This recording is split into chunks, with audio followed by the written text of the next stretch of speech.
Shalom. I want to start off by saying Kal Halal Yamla, Yahweh, Basham, Yahawashi, Basham, Rika Kodash.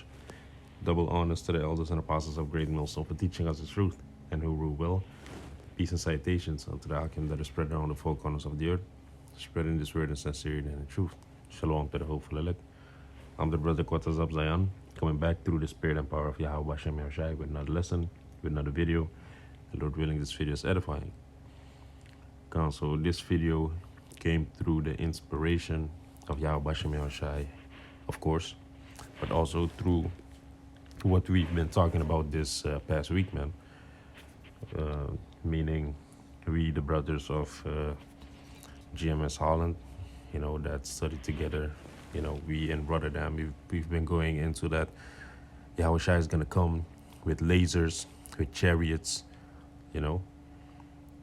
we Friday we went into it. Yesterday, Saturday, we went further into it. That Esau doesn't stand a chance, man. And so actually this is going to be a part 3 then, of that Yahawashi is coming. So maybe I'm going to name it like that. But yeah, man, it's through the inspiration of Yahawashi Yahawashi.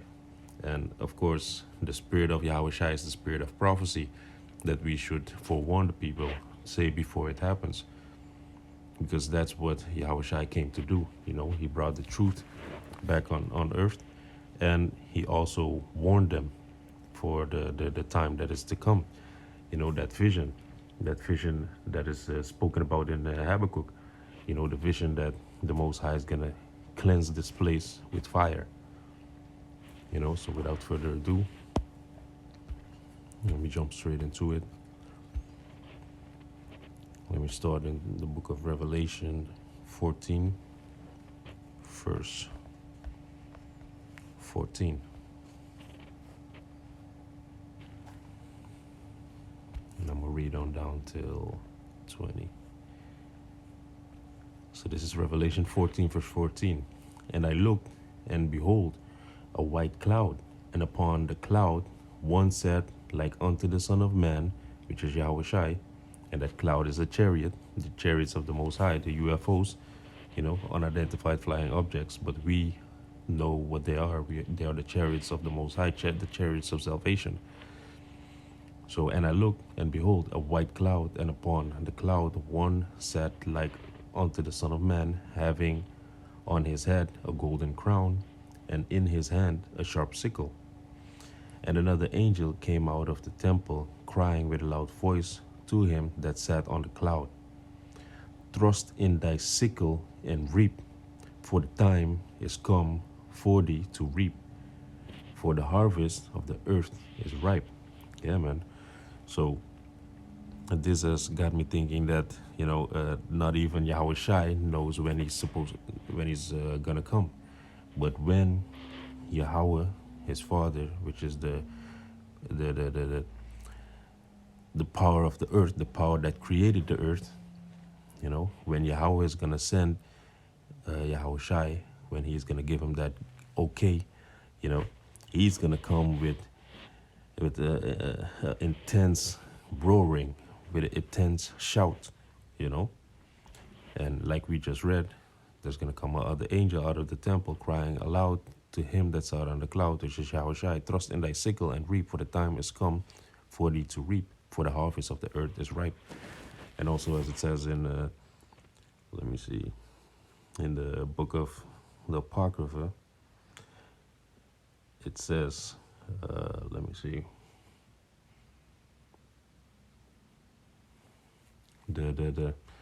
basically the wickedness has exceedingly polluted the earth. Yeah, that's it. That's why it's ripe.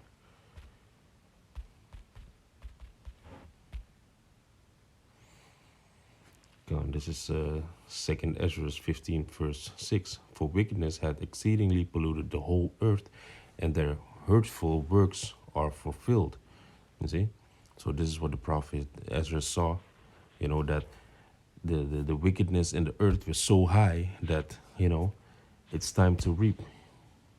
It's time to put a stop to this. It's time to thrust the sickle in. And that's what Yahawashi is going to come and do, you know.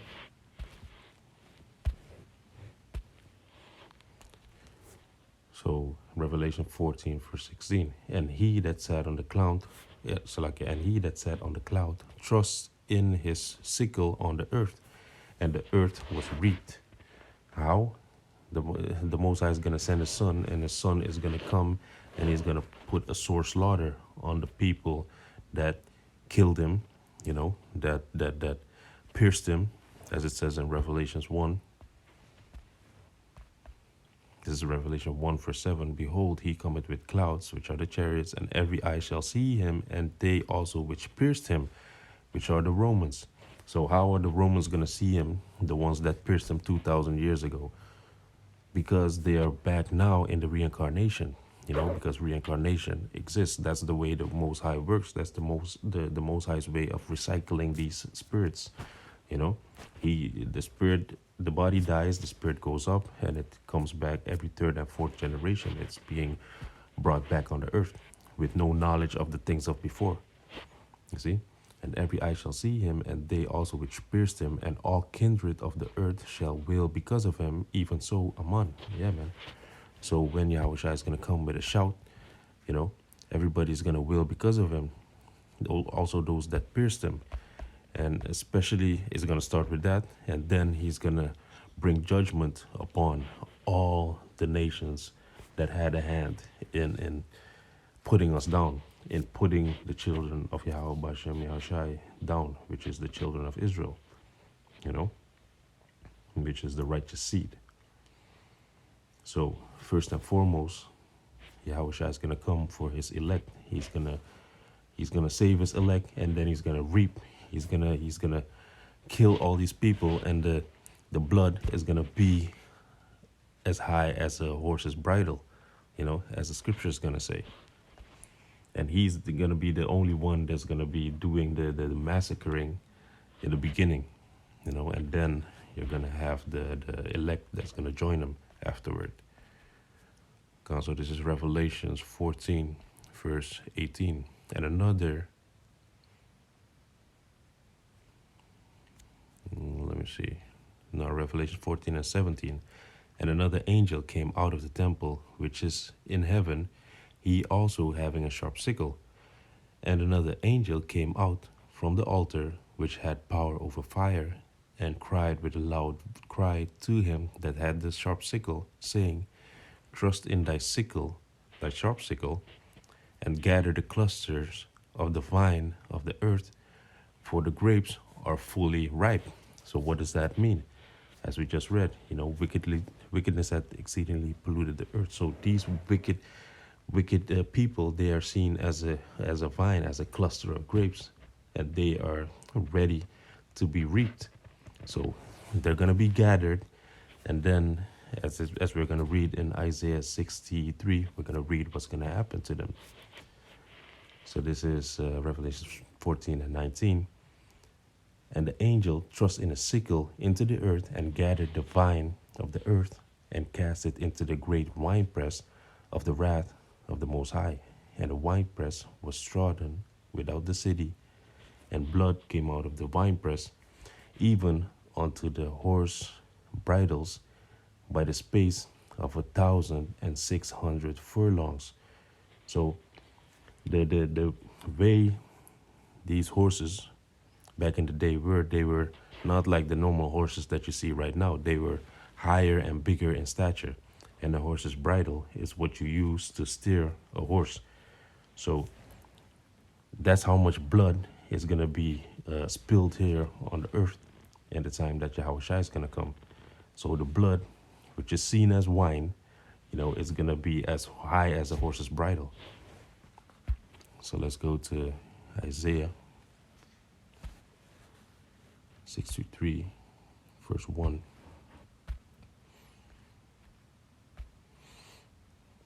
And it reads, Shalakia. Let me see if I got a precept. Joel 3, verse 13.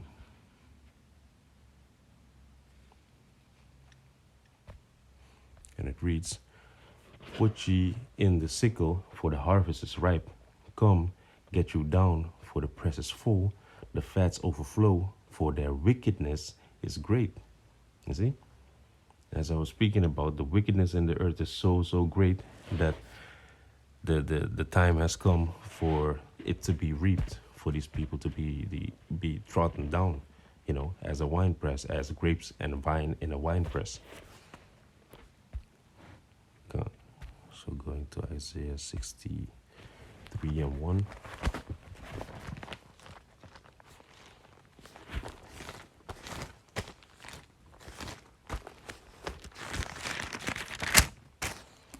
This is, this is Isaiah 63 verse 1.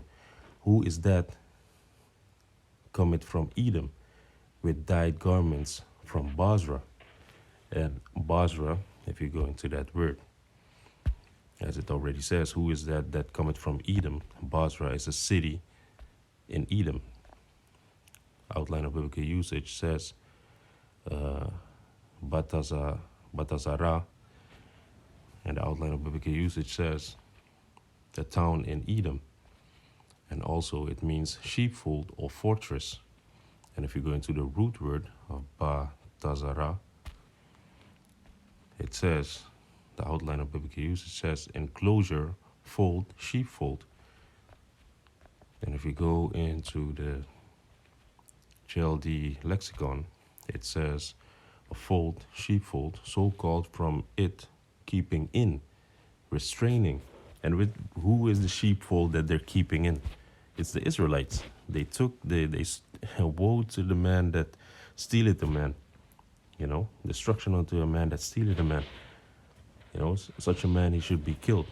But the Most High has left it, and now the wickedness is so high that, Yahawashi is making himself ready to come, man. He is ready to sink in that sickle, to put in that sickle, to trust in that sickle, So these Edomites, they'd stolen the Israelites, and they kept them in America, mainly because that's Babylon the Great. But everywhere where Esau is, you also see the so-called blacks, Latinos, and Native Americans, the Israelites, that are their captives, that are underneath the structure, the social structure, the how you call it. Yeah, they call it the minorities, but we are not the minority, man. We are as the sand of the sea. But they separated us. They gave us corporate names like Puerto Rico and Surinamese, and people from Santo Domingo and Haiti. But we are all the same people, and they scattered us all abroad, man. So we are not strong as how we were when we were together. They separated us so that they can control us. You see? But yeah, man, so Isaiah 63 verse 1, who is this that cometh from Edom with dyed garments from Basra? This that is glorious in his apparel. So when Yahawashi comes, he's going to be in his glorious apparel, man. He's going to be in his glorious body, in his glorious state, traveling in the greatness of his strength. Greatness of his strength, as we just read, he's going to come with clouds. He's going to come with a big fathership. It looks like a mountain that has not been hewn, that hasn't been cut from anywhere. That's how big this chariot is going to be when Yahawashi comes, traveling in the greatness of his strength. I that speak in righteousness, mighty to save. Wherefore art thou red in thine apparel, and thy garments like him that trotteth in the wine vat. Like we were just reading about, that wine press. Yahawashi is gonna come, trusting that sickle. The people are gonna be gathered, and he's gonna start, slaying these people, start pressing these people. He's gonna trodden them like how wine is being trodden. You see? Because when you look how wine is being made, you have grapes, a cluster of grapes that's going to be put in a bucket, and they're gonna be trampled and stomped. And that's how Yahawashi, his garments are gonna be sprinkled with the blood of these people, of these wicked people, just like how somebody that trodden wine, in such a bucket, then it's gonna splash all over his garments. That's just like that's how Yahawashi is gonna be in that time. His clothing is gonna be red with all the blood of these people, man, and it's righteousness. It's gonna be in righteousness' sake, you know. So Isaiah 63 verse 2, wherefore art thou red in thine apparel, and thy garments like them that him that trodden it in the wine vat. I have trodden the winepress alone, like we just read in Revelation. He's gonna be the one that's gonna be doing the slaying, and afterwards, then the angels and the elect are gonna be let loose. And of the people there was none with me, for I will tread them in mine anger and trample them in my fury, and their blood shall be sprinkled upon my garments, and I will stain all my raiment. You see, this is the promise that Yahawashi made. For the day of vengeance is in mine heart, and the year of my redeemed is come. You see? And to be redeemed means to be bought back. And who did he bought back? His brothers, his brethren, the elect. First and foremost, that's why he did the sacrifice for. Because when he prayed that in, I believe, John 17, he prayed that his brothers might behold him in his glory and see him like how he is, and he prays that his brothers be here with him. You see? Verse 5, and I looked, and there was none to help, and I wondered that there was none to uphold. Therefore my own arm brought salvation unto me, and my fury it upheld me. And I will tread down the people in my anger and make them drunk in my fury, and I will bring down their strength to the earth. So Yahawashi says he's going to make them drunk with his fury. And what does it mean to be drunk? It means to be consumed, to be overly consumed. So these people are going to be consumed in the fury of the cup of the indignation of Yahweh Hashem Yahawashi. You see? And indignation means righteous anger. So these people don't stand a chance. They're going to be consumed with the fire and the fury of Yahawashi. Because when he's going to come, as we know in Isaiah 47:3, it says he's not going to come and meet them as a man, but he's going to meet them as a celestial being. Not something from the earth. It's going to be something far beyond Esau, Edom's imagination. You see? But still, they're going to fight. The Most High is going to harden their hearts, and still they are going to try to defeat the Son of Man. Now let's go to the book of Zechariah.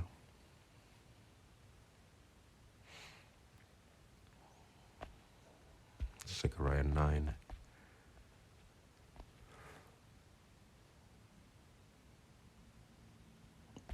Verse 15.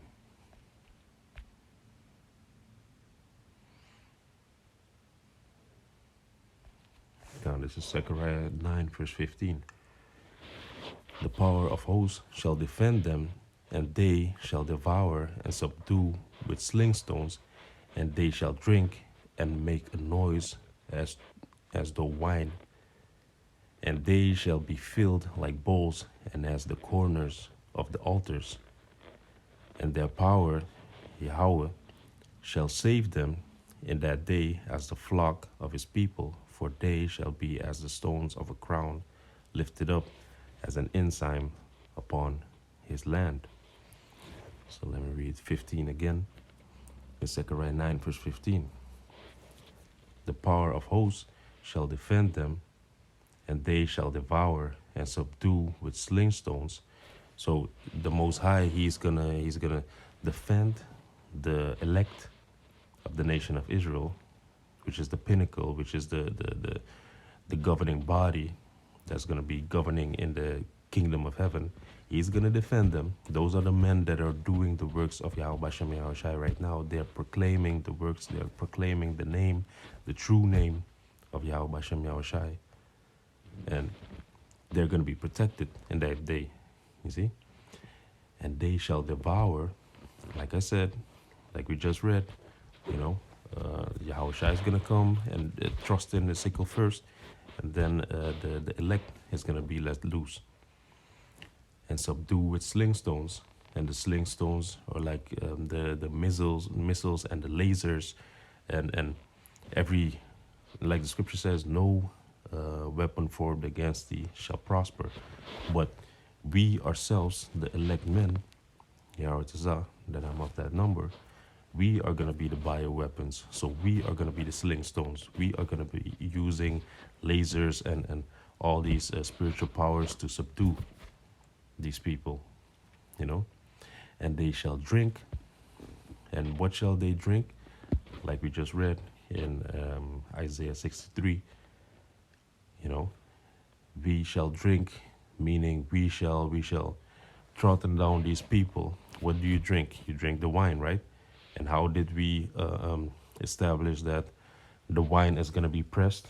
Through killing these people, you know, in righteousness, because they put their filthy hands upon us first, time after time after time again.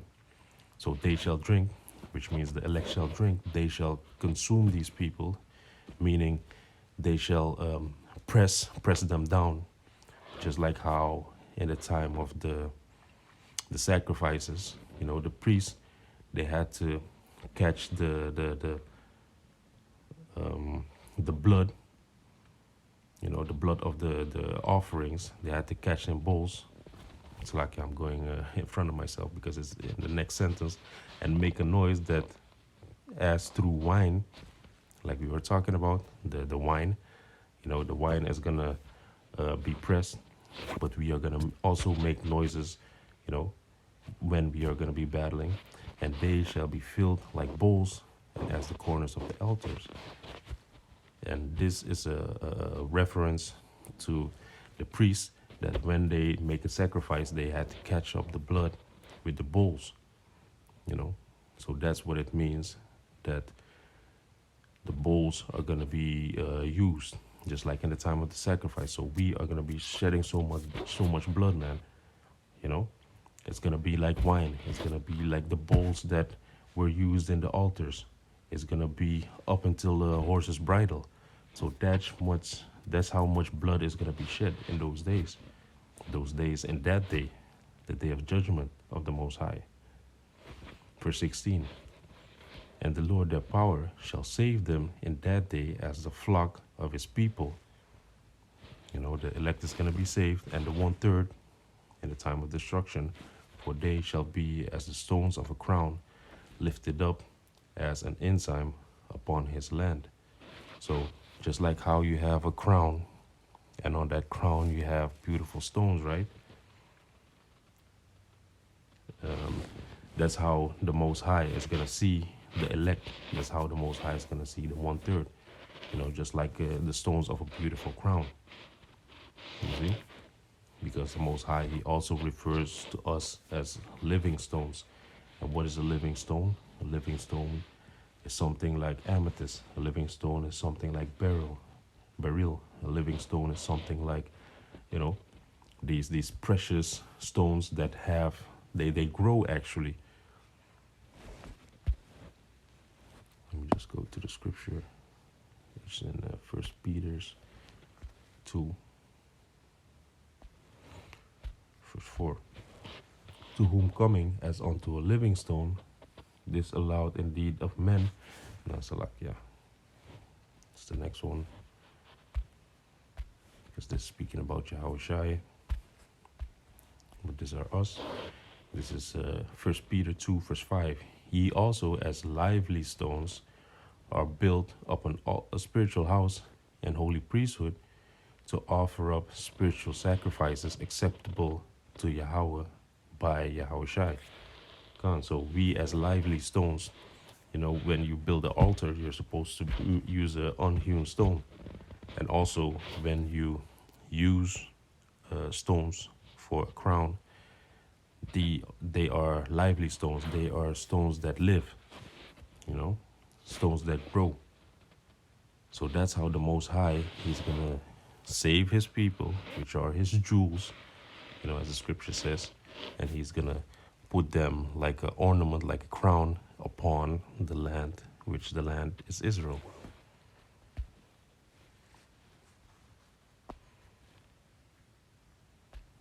Zechariah 9, verse 16.